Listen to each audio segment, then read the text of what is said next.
Good morning, ladies and gentlemen. This is Aisha Shahi from the National Health Insurance Company Daman, and I'm part of the disease management team. Thank you for joining us in today's Effects of Smoking Awareness webinar. Smoking is a common practice involving inhaling and exhaling the smoke from burning tobacco. It is associated with serious health risks and addiction due to nicotine. Efforts to combat smoking include awareness campaigns, warning labels, advertising restrictions, and cessation program. But it remains a major public health concern impacting both individual health and society as a whole. Dr. Rehman Shafiq from Aspen Medical will take us in this awareness journey. On a side note, please note that you can send your questions through the Q&A chat box anytime during the presentation, and we will allocate 15 minutes at the end to answer your questions. Without further ado, let me introduce our presenter for the day, Dr. Rehman Shafiq, family medicine specialist from Aspen Medical Primary Healthcare Center. He has over 20 years of experience in UAE, KSA, and Pakistan. Dr. Rehman, welcome. The floor is yours.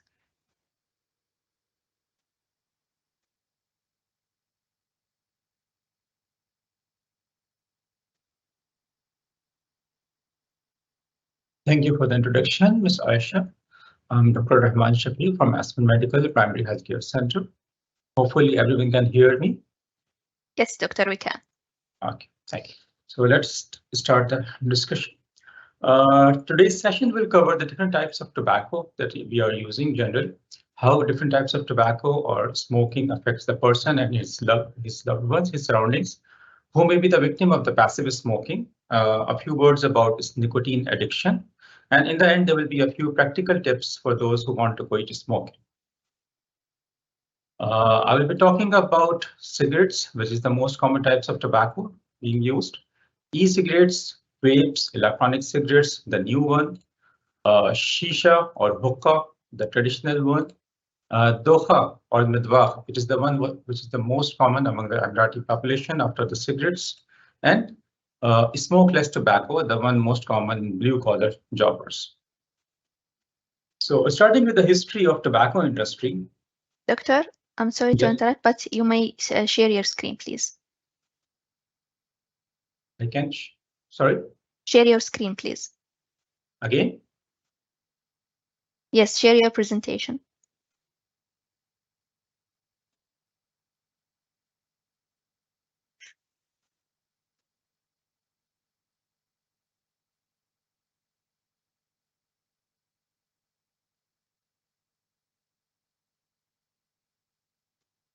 It's okay. No, we still can't see.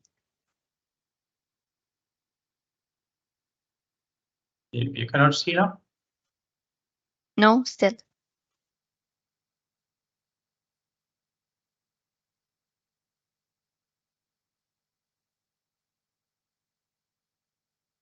Something is being shared in the live event now. Anything will share will replace it.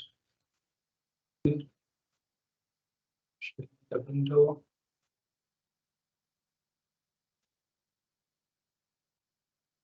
Is it okay? Still. Is it okay now?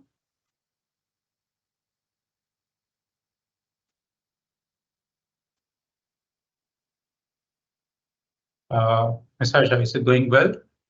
Can I continue? Yes, doctor, you may continue. Okay, so yeah, beginning with the history or the background of the tobacco industry. The cigarettes have tobacco leaves rolled in the thin paper and smoked. It has been around since the 9th century, originating in the North, Central, and South America. It gained international popularity in 1800s as a global exploration began and became widespread in 20th century. As the tobacco became more common across the globe, newer technology made cigarette production easier. In 1880s, a cigarette making machine was invented, allowing the tobacco industry to begin and grow widespread. Let's start how the tobacco industry flourished, how they started, how they advertised in the beginning. These are the few ads that were used by the tobacco industry in the beginning.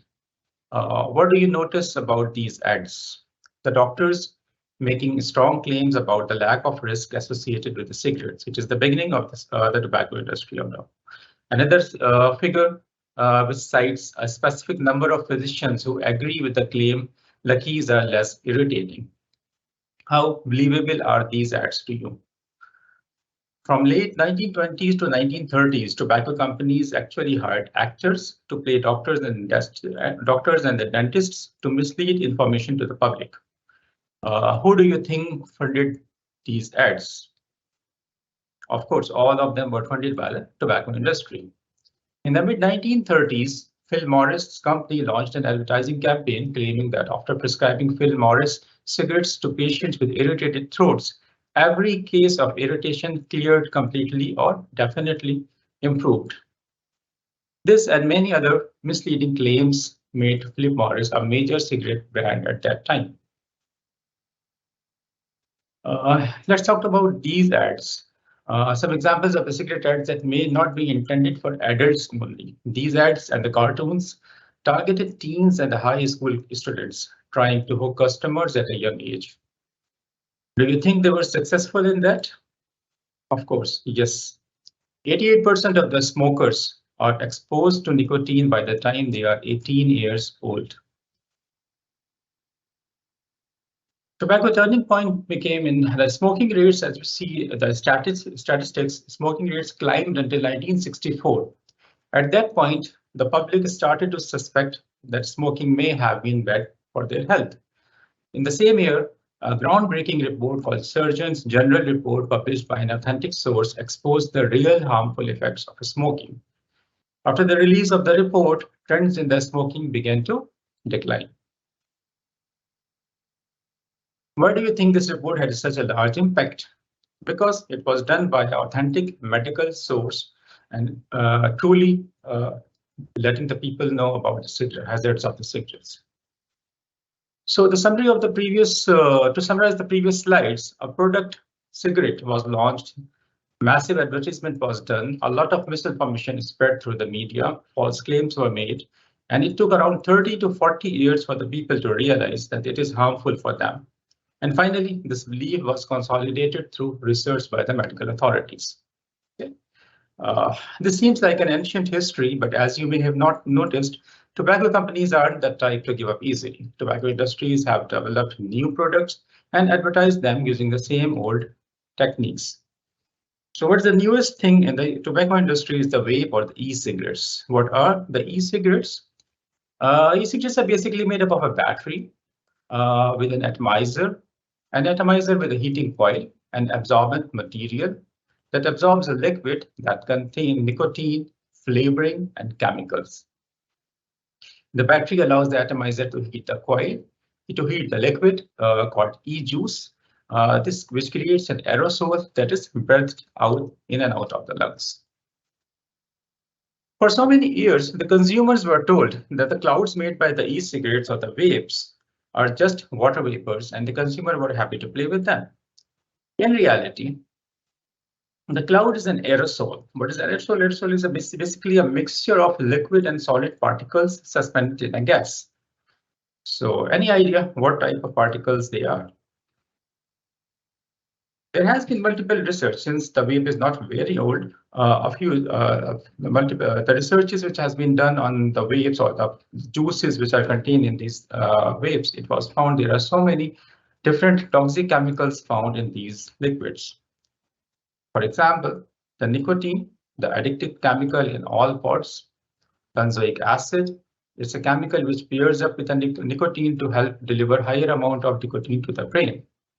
There is something like glycerol and propylene glycol. It's a common ingredient in many e-juices, and it is not approved by the government for inhaling. In addition to that, 59 other chemicals, corrosives, irritants, harmful toxic chemicals, which are dangerous to the environment and the body, were found in e-juices. Recently, a Harvard University study found toxin named glucan in the jewel pods.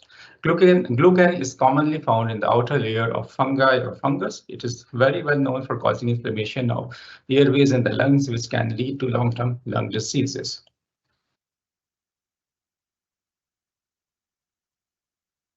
So here is a list of the chemicals which are found in the regular cigarettes. These are long list of so many different types of chemicals which are found in the cigarettes, that traditional cigarettes that we are using. At this point, just take a break and think of the 4 chemicals that you think are found in the vapes. Out of all these chemicals, any of the 4 chemicals that you think they are found in the vapes?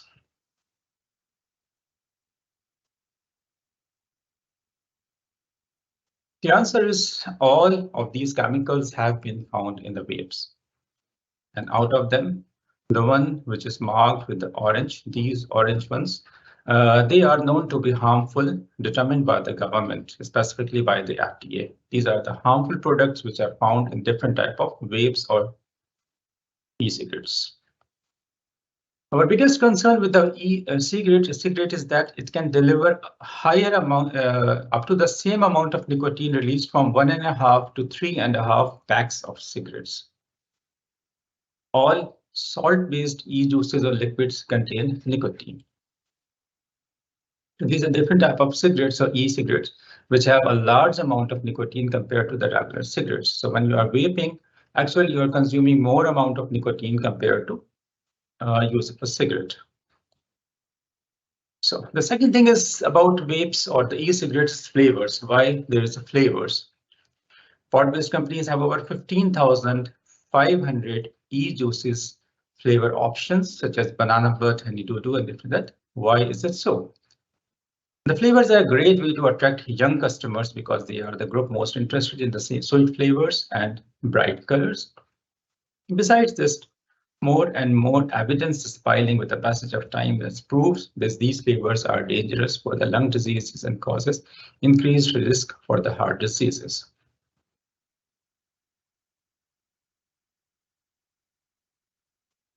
Interesting to note is that the brands behind these new products are actually the same corporations that produce traditional cigarettes. The company that sells Newport, sells Blue, Marlboro, used to sell Mark 10, and Camel sells Views. So almost the same cigarette, they're same corporations which are producing cigarettes earlier. Now they are producing vapes. The e-cigarettes or the vape pen industry knows that many of their customers are getting older and needed to be replaced with the new customers so they can make more profits. And who do you think they see as the potential customers? Of course, the young people. The e-cigarettes or the vape pen industry sees young people as the perfect replacement customers, and they're targeting them very well with the social media influencers and other Gen Z platforms.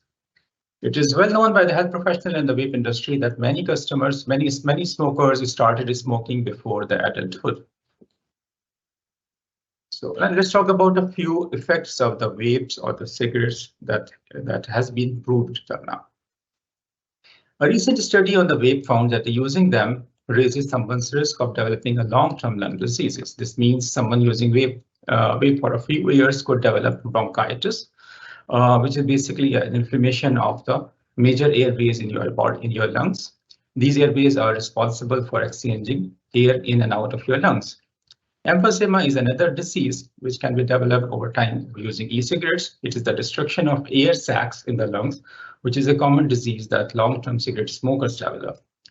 Doctor, sorry to interrupt you again, but can you please stop sharing the screen and share your screen again? Stop sharing? Yeah, and share the presentation again.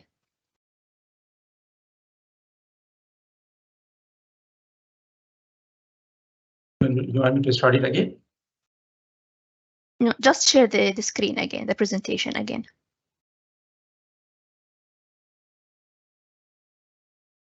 It's okay? No, still we can't see it.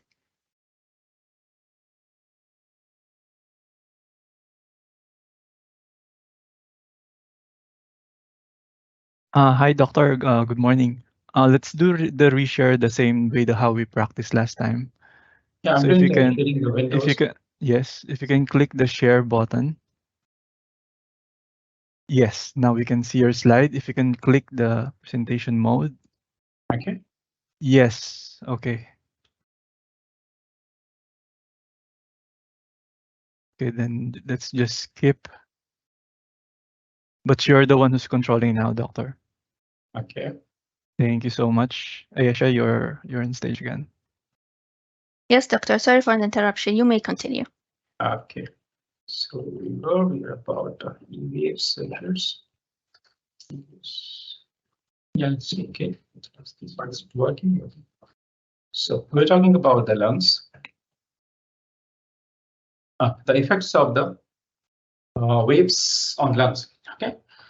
So there has been studies about the harmful effects of the vape in the lungs. We have talked about the bronchitis. It can damage it in the long-term use of the vaping can cause damage to the airways in the lungs. It can affect the distal alveoli or the distal air sacs where the actual exchange of gases happens, which cause emphysema. Other lung diseases that is linked to the e-cigarettes using e-cigarette use are asthma, chronic obstructive pulmonary disease. Those people who use both the e-cigarettes and the cigarettes are at even higher risk of developing a lung disease or heart disease compared to someone using only e-cigarettes or only cigarettes. So if someone is using both the e-cigarettes and the cigarettes, like when they are not having access to the e-cigarettes and they use the cigarettes at that time, they are having more risk of developing the diseases. So damaging these lung tissues could lead to a chain of reactions of other health complications, like less oxygen will be sent to the body, to the brain and other parts of the body. And lastly, it has been proved that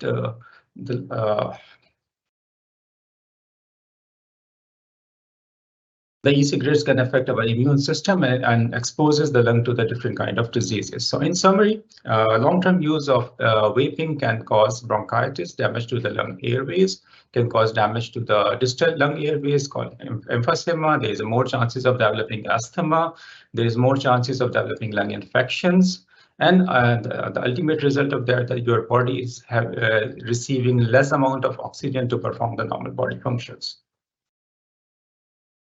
The second most important organ that is hit by the vaping or any kind of nicotine is heart.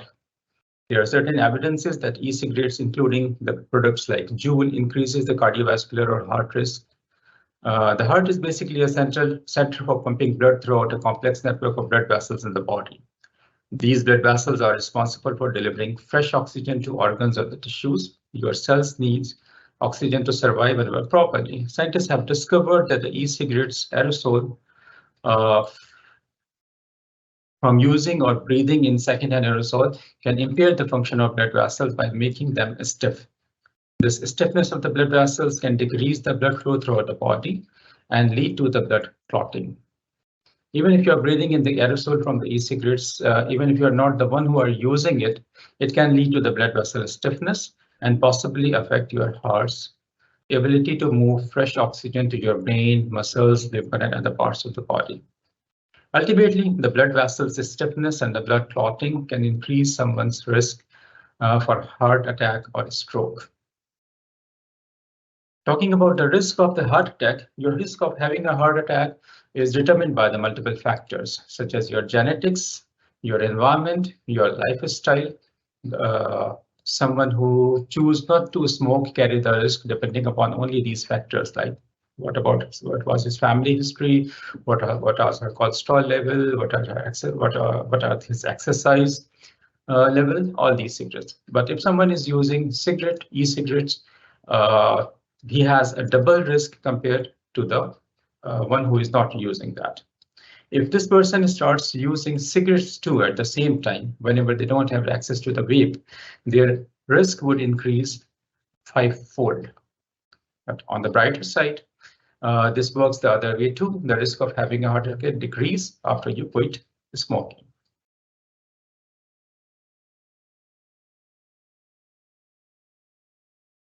Talking about secondhand aerosol, we had been talking about passive smoking before, which was about the cigarettes. When we talk about the vapes, secondhand aerosol, the same aerosol that's been inhaled and exhaled with vaping, it is a plume of chemicals into the environment directly from the vape and from the lungs of the user.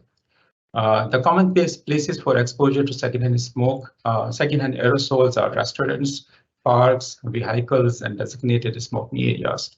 This secondhand aerosol contains nicotine, heavy metals, ultrafine particles that fall deep into the lungs, cancerous chemicals, and a lot of volatile organic compounds. Prolonged exposure of these chemicals can lead to cancer, respiratory infection, and worsening of asthma. So all those people who are sitting in the surrounding of a person who is vaping, they are exposed to this secondhand aerosol. Third-hand aerosol is it's dangerous for small children and the pets. Third-hand aerosol is a mixture of the chemicals that that remains on the surfaces and in the dust even after the aerosol is gone. Like after you vape, the aerosol gets settled down and the liquid, the gas parts dissipate, but the solid particles, they stays on the surfaces. These solid particles can enter into the body through the respiratory system, through ingestion, and through skin exposures. Small children which are moving on the surfaces and the pets are especially at risk for third-hand aerosol exposure because they tend to put things into their mouth and they have more vulnerable skin. So moving the next type of tobacco called smokeless tobacco. There are many different types of smokeless tobacco used around the world. Here are a few examples. Oral moist or snuff, or commonly called as dip. They are the finely grounded tobacco products typically placed between the cheeks and the gums or upper lips, and it needs to be manually crushed for the nicotine to be released. Chewing tobacco is solid form of bricks, twists, or loose leaves. It's used in the same way as above. Snuff. It comes in the form of tea bag, which is sparked in the cheek. It was first seen in Sweden. It is pasteurized. It also contains low level of nitrosamines, which is a chemical compound that is generally carcinogenic. And lastly, that's dissolvable lozenges, sticks, dips, strips, or odds. Finally, these are the finely grounded tobacco held within a solid chemical shell that melts in the saliva. It resembles small mints, toothpicks, or dissolvable breath strips. Tobacco was first used as a currency in 17th and 18th centuries in US colonies. By the 18th century, smokeless tobacco was extremely popular and was considered as an American habit.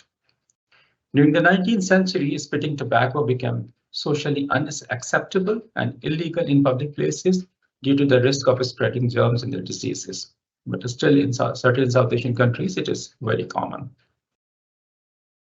In the 20th century, smokeless tobacco made a comeback with an increasing number of young men using. In 2014, US tobacco companies spent about $600 million promoting the smokeless tobacco. As smokeless tobacco is mostly kept within the mouth or the oral cavity, the major effects of these kind of tobacco is in the mouth or the oral cavity. The most common effects which are seen with the smokeless tobacco are the oral cancers and the pharyngeal cancers. Pharynx is the area just behind the mouth. Aphthous ulcers. These are the fine ulcers on the inner lining of the mouth. Gingival keratosis, which is the tissue destruction associated with the teeth. Periodontal diseases, which is serious damage to the gums, which could destroy jawbone in severe cases. Tooth discoloration, enamel erosion, gingival recession, and dental caries. So these are the usual side effects of using smokeless tobacco. Additionally, the smokeless tobacco may cause pancreatic cancer, stomach cancer, abnormally high blood pressure, which we commonly call as hypertension, and the diseases related to the heart and the blood vessels, cardiovascular diseases. According to the Surgeon General's data of 2003, frequent users were 3 times more likely to acquire cancer of the buccal area of the oral cavity than less frequent users, and 4 times more likely to have throat cancer. Those who have started using a smokeless tobacco before the age of 14 years were 20 times more likely to develop throat cancer. There are a few misconceptions about the smokeless tobacco. Many people think that it is just kept in the mouth and so that's why it doesn't have the effect on the body. So, and some people believe that it is not effective, it is not causing any serious damage to them. All of these misconceptions are totally false. Moving to the next type, shisha or hookah. What is shisha? Shisha or hookah is a tobacco using a water pipe. The tobacco is usually sweetened and flavored. Other common names for shisha or hookah are goza, argila, nargai, water pipes, and habal bubble. The history of the hookah, it basically originated in ancient Persia and India and spread throughout the Middle East and Asia to Turkey during the Ottoman Empire. As the Middle Eastern and the Asian communities have migrated to Europe and the US, the hookah bars or the cafes have opened and gained popularity in the Western society also. In the late 1900s, sweeteners and the flavor additives were added to the tobacco with the goal of attracting female consumers. For so many years, consumers were told that the clouds made by the hookah were just water vapors. Again, do you think it is true? The answer is no, the clouds made by the hookah are not simply water vapors, they are actually the same aerosols. So people think that is hookah less harmful or shisha less harmful than cigarettes? The answer is no. It contains the same amount of nicotine, tar, carbon monoxide, heavy metals.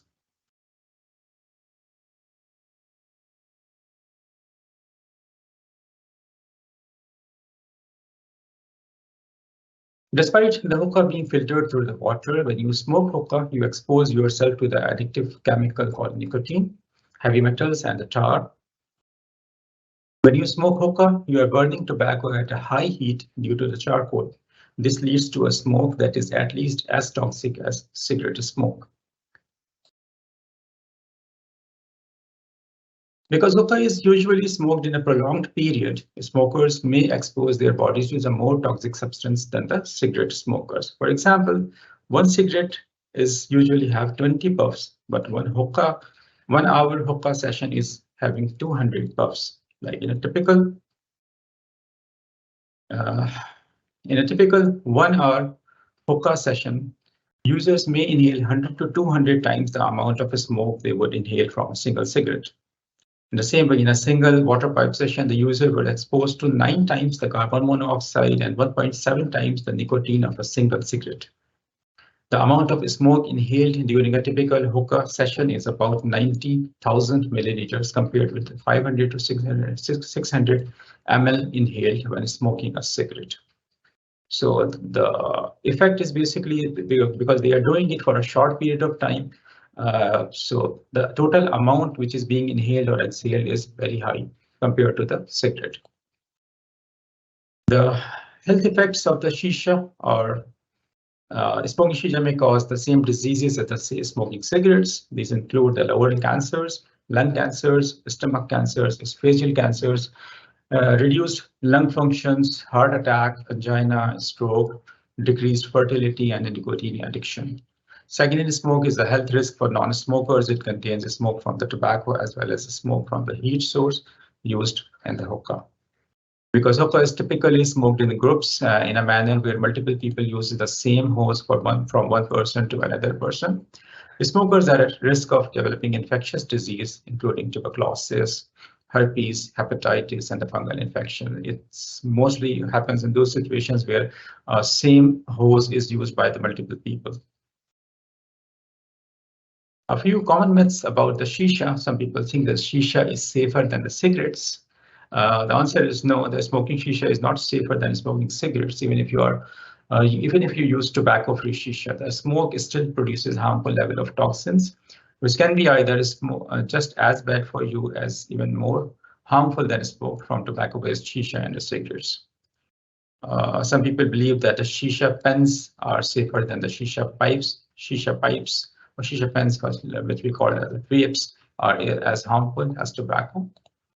Secondhand smoke, shisha, is it harmful or not? Yes, it is, because it contains the same harmful substances like carbon monoxide and toxic particles. And lastly, the people think that whether the shisha is addictive or not. Yes, it is addictive because it contains nicotine, which is highly addictive. The last type of tobacco, midwakh or dokha, which is very common among Emirati population. Dokha is a tobacco product consisting of dried and finely shredded tobacco flakes, which is mixed with the herbs and the spices. The actual component is variable in different products. Dokha tobacco and its derivatives have been cultivated and used in Middle Eastern countries for approximately 500 years. It is almost exclusively smoked out of an elongated pipe called midwakh. So the traditional midwakh has no filter, but more recent variations contains a removable stem-mounted filter. Dokha has a high concentration of nicotine compared to any other forms of tobacco. Like after the cigarette, it has the most highest amount of nicotine. It can cause brief periods of euphoria, like a feeling of happiness, relaxation, or lightheadedness in some users. Users sometimes describe the sensation as dizziness, which is where the dokha's name is presumed to be derived. What are the effects of dokha on the human body? The personal accounts from the user, the people who are using dokha, and the marketing materials from dokha retailers claim that the relatively smaller amount of material smoked in a midwakh and the lack of some additives in dokha make it a less risky form of tobacco. On the contrary, health professionals consider this a myth. Dokha is just as more dangerous than any other form of tobacco. Talking about the health effects of tobacco, in the short term, it adversely affects the blood pressure, heart rate, respiration rate, while in the long term, it causes difficulty breathing, especially after strenuous activities. It causes difficulty in quitting because of addiction potential. Long-term irritation of the oral cavity or the mouth has been reported. There has been multiple oral diseases. Lip cancer is due to the constant irritation from the midwakh pipe has been also reported. The other long-term effects are same as any other forms of chronic tobacco users, including chest infections, heart disease, lung diseases, and increased risk of multiple cancers. Talking about chemical compositions of dokha.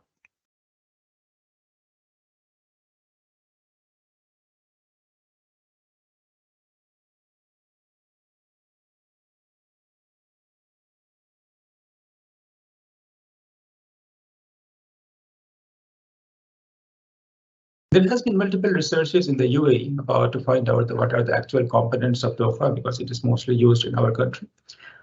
In February 2018, one study was done to find the toxic chemicals in midwakh. They collected 3 different types of midwakh from Middle East and North Africa. And it was found that it contains toxic chemicals comprising 22 irritants, 3 known carcinogens. Carcinogens are the chemicals which are well known for causing cancers. 5 central nervous system depressants, and in addition to that, several other compounds with miscellaneous effects. In May 2019, University of Sharjah conducted another study attempting to quantify the trace metals in midwakh and shisha products using ETXRF. With this technology, the traces of multiple metals were found in both product types with highest concentration of calcium, potassium, and magnesium. And lastly, in September 2018, University of Sharjah study compared the nicotine and the tar levels in midwakh to other tobacco products which was found the midwakh had a significantly higher levels of both. As you can see in the comparison, the nicotine in the dokha is 23 to 52 milligram per gram as compared to in shisha and cigarette, which has quite low level of nicotine. At the same way, tar in the dokha is 21 to 45 milligram per gram, and compared to shisha and cigarette, it's just almost 11 to 27 milligram per gram. So overall, it has been found that the amount of nicotine and the tar is quite high in dokha as compared to any other form of tobacco.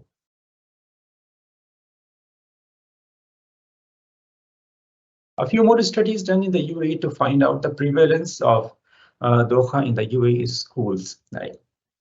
In order to determine the users of doha in the UAE, the multiple surveys were that it was found that the number of people using it is very high, necessitating the introduction of school measures.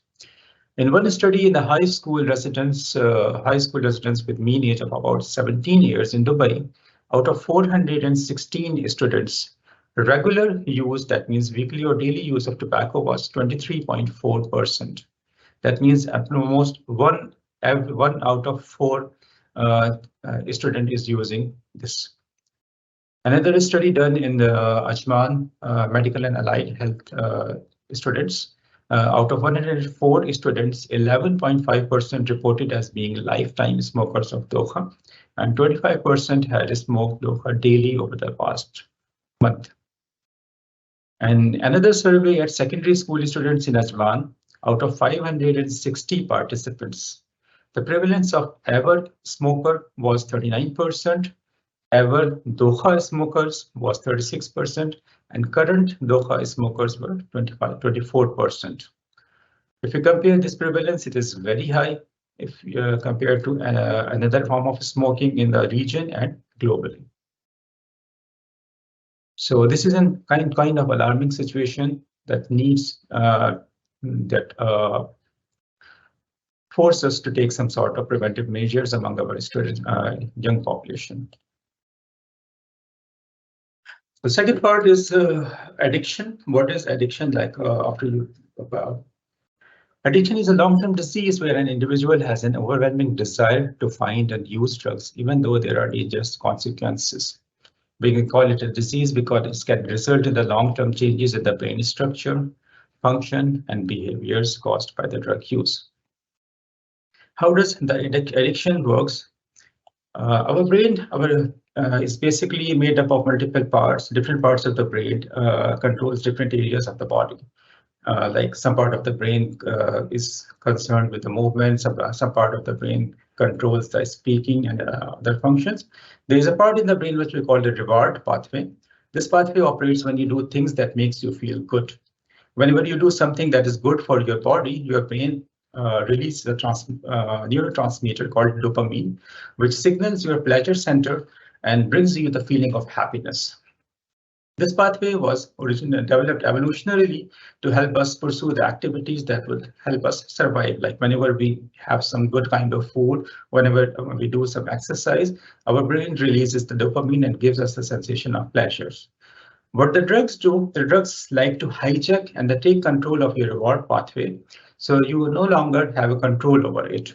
For example, when a drug is used, it causes dopamine to it directly causes release of dopamine in the brain. That is why the people who might initially feel good after using a drug. Talking about nicotine, nicotine is the major chemical which is found in tobacco and all the. It is a drug that is a stimulant, meaning it raises the level of physical or psychological activity in the body. It is toxic at higher doses. It is highly addictive since it causes changes in the brain chemistry, and it leaves the brain craving for more and more. It is found in tobacco products and nicotine. Nicotine exposure during the fetal development has lasting adverse consequences for the brain development, as it can affect maternal and fetal health during the pregnancy. So the question is, if nicotine is so unsafe, why do people still choose to use this product? What does the nicotine do in the brain? The reaction that the nicotine has in the brain results in the stimulation of pleasure centers in the brain. When inhaled, nicotine enters the brain after passing through the lungs, and then it binds to pleasure receptors in the brain. This causes a release of pleasure chemicals such as dopamine, providing the user with a temporary feeling of pleasure. So, this might not sound dangerous, but the nicotine interferes with the body's natural ability to experience pleasure. If you're using something for a longer period of time, nicotine users creates floods of dopamine and intense feeling of happiness. Like when you're doing a usual activity, you will feel happiness, but when you're using nicotine, you will be having more happiness, like more release of dopamine, and the person will be having more pleasure or happiness. But what happens with the time? The pleasure centers in the brain adapts to drug by sensing the extra dopamine and then begins to produce less of it. This means that the person is having a hard time creating the natural feeling of pleasures without nicotine. Like to create the same level of happiness which he was getting with one cigarette in the beginning, now after a certain period of time he has to take more and more of that. With further long-term use of nicotine, the user needs the nicotine just to feel the normal, just to feel the normal level of the feeling of normal, basic normal. The person has to use the nicotine. Additionally, the pleasure centers in the brain creates a memory of nicotine and appetite for it. This appetite for nicotine, even despite its harmful consequence, is what we call as nicotine addiction. The cycle of nicotine addiction starts with the bringing nicotine into the body in any form we have discussed earlier, any kind of either cigarette or the vape or hookah, it gets into the body. Nicotine enters the brain and activates the pleasure centers of the body, and after certain times the level of nicotine in the body drops, which causes the body to have a strong craving for nicotine that is satisfied by bringing more nicotine into the body. Over time, the drug use will cause the body to adapt, meaning reducing the body's response to the drug. Eventually, the person using the drug will start craving more of the drug to feel the same high or even just to feel normal.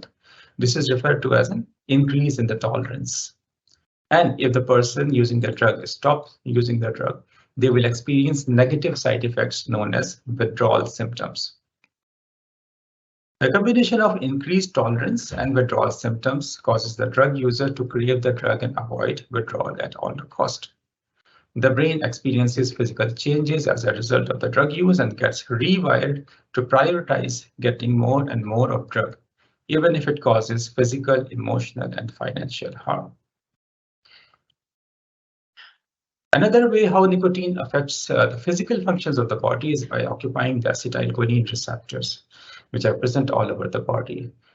Structurally, the nicotine resembles acetylcholine and it binds with these receptors, stopping the normal functions of the body. For example, nicotine can make your heart beating faster because it activates your fight and flight response. Nicotine salt e-liquids produce a faster heart rate than other non-nicotine salt e-liquids.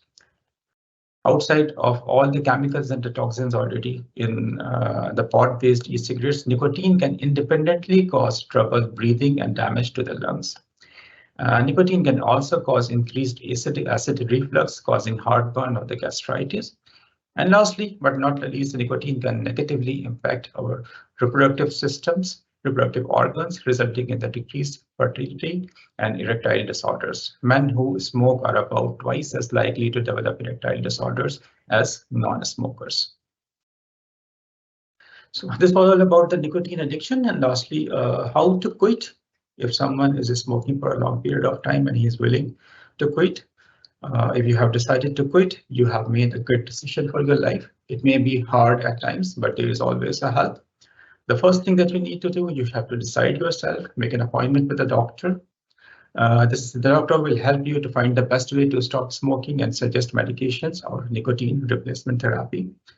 If you are struggling to quit, it might help you to pay attention to the situations that make you want to smoke. If you always smoke when you are stressed, tired, or drinking alcohol, plan ahead for these moments so you can develop some new ways to cope with that.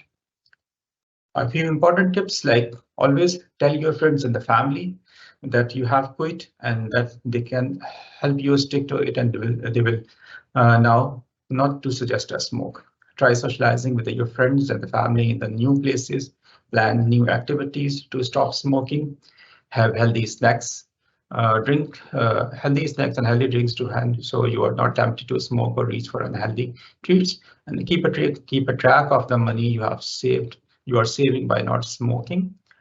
Use it to give yourself a reward when you reach milestones to stay motivated. And there are also certain, if you smoke and want to quit, it is important to know that you are not alone. In fact, you are more likely to quit for good if you have the proper support that's right for you. Finally, the summary points. The one should stop smoking before the age of 40. Stopping smoking before the age of 40 is crucial to the improved health. Beyond 40, people lose 3 months of life expectancy for every further year smoking. The most important factor leading to the failure of attempts to stop is nicotine dependence, which can be more effectively treated by a combination of drugs and behavioral therapy. There are multiple drugs present in the market to help you from stop smoking. While you are trying to quit, relapses during or after the treatment is very common, and treatment is usually needed several times. And lastly, smoking cessation treatment involves more than just pharmacotherapy. Counseling is also a necessary component of successful quitting program. Thank you. Thank you, Doctor, for such an informative presentation around one of the most common practices around the world. Now we will be moving on to the Q&A section. So, Doctor, for our first question, can smoking affect appetite or has it an impact on the taste buds? Definitely, it does have because when you are smoking, the first thing is that the smoke goes to your oral mouth, or like if you are inhaling or exhaling, it affects your taste buds and it alters or it reduces your taste sensations. The second thing is that it causes increased secretions of acid in your stomach, or you can say it causes increased acidity in the stomach. Whenever the person is having increased acidity, the stomach does not want to work. It decreases your appetite. Okay, like whenever all of our body functions works independently. If there is any inflammation in any part of our body, it tries to stop working. Like if you are having some injury or you are having some damage to any part of the body, we try to avoid using it. So smoking directly causes gastritis. It causes increased release of acids into the stomach. This increased acid causes gastritis and decreases the appetite of a person. And moving on, Doctor, to our next question. How does smoking worsen diabetes? It's a very detailed thing, like worsens diabetes. Basically, what I can say, there is a process called atherosclerosis, which we call the damage to the blood vessels, which in turn leading to heart attack and stroke. This process of atherosclerosis is directly affected by the diabetes as well as the smoking. So if the person is only diabetes, he is having a risk, and if the person is having only smoking, he is having a risk. But if the person is having both of them, the risk of having atherosclerosis or the other disease or the heart attack is increased multiple times. And Doctor, does smoking have an impact on mental health, specifically for people who have anxiety or depression? Yes, definitely. It causes it makes you addictive to certain things. Right? Whenever you are addictive to certain things, you are not able to carry out your normal functions. Okay, it increases the chance of having other mental diseases, like also the smoke. The people sometimes what happens, like when they are depressed, they try to smoke. So they feel themselves relieved for a short period of time, but in turn they are addicted to the smoking. So they have the secondary problem because of that. And moving on, Doctor, are there any short-term effects of smoking that people should be aware of? The short term, like if someone have started smoking, the short term effect, the earlier effects is basically the heart rate will be increased. The people will have tachycardia. The people might have palpitations. The people might have increased acidity. The people might have the short term. The earliest effect is the respiratory. The people have more upper respiratory infections, or if someone is having asthma, it might be aggravated with the use of that. And Doctor, what about the appearance and the skin? So how does smoking affect the appearance? If we talk about long-term uses of that, smoking increases the chance of psoriasis. It's a skin disease. Smoking increases the chances of having dermatitis or eczema, which is called like simple inflammation of the skin. The people have more chances of losing hair. In smoking increases the chance of losing hair also. So there are like multiple skin infections and skin diseases. They are more vulnerable to develop if you are smoking.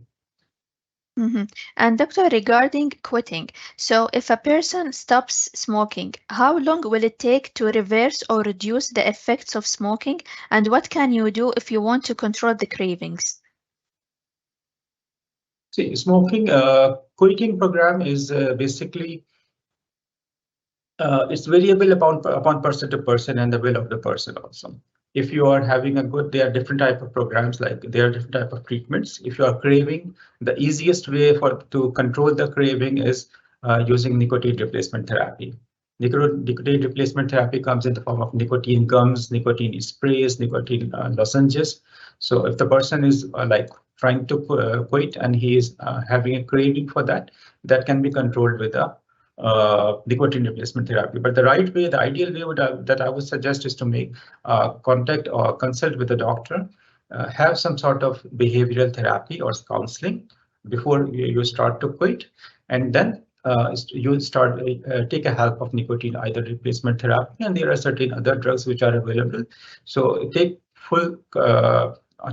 use all of them, and then it will be more helpful. The timing is variable. Usually it takes three to 4 months for a successful quitting program. But again, there are chances of relapse. Some people quit, they start again, then quit, then start again. So it's variable upon person to person. And doctor, when quitting, what are the common withdrawal symptoms associated with quitting? The earliest thing, the withdrawal symptoms are basically because of nicotine. Okay, because when we start to quit the nicotine, we are stopping. We are our body, which was used to of certain chemicals, we have deprived our body of that thing.